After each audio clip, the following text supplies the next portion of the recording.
Yeah, I'm Michael Gray with Agentis Capital. Really happy to be here with Darwin Green.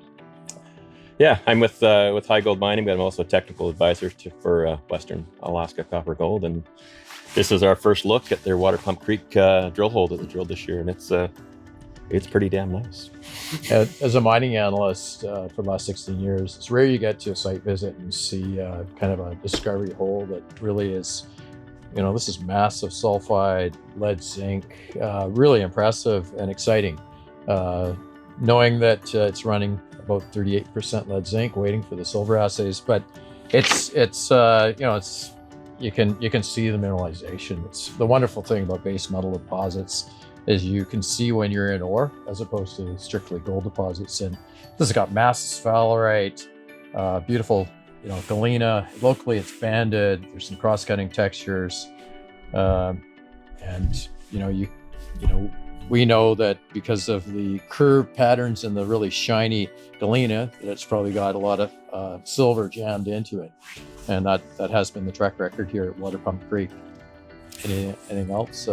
Yeah, well, when I look, the core is beautiful. It's massive sulfide over, I think, about 9 meters here. But I like seeing how it fits in the context of what's been drilled there in the past. And I think it's one of the deeper holes, and it looks open for follow-up. So it's a tremendous start for the company here on this zone.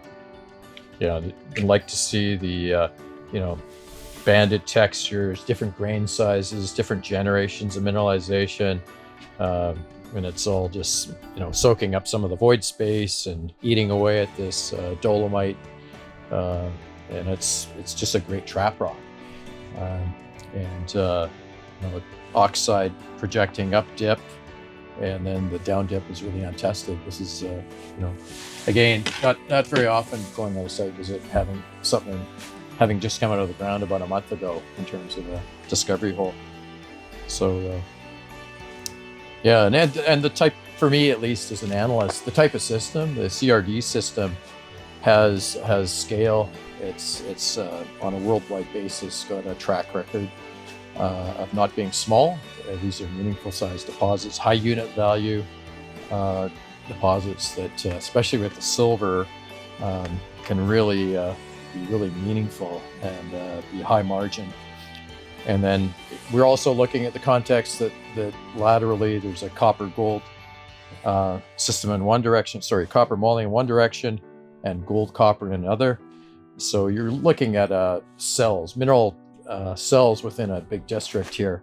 At least that's the first takeaway, having just got to site here. But this is an anchor intersection. It's really exciting.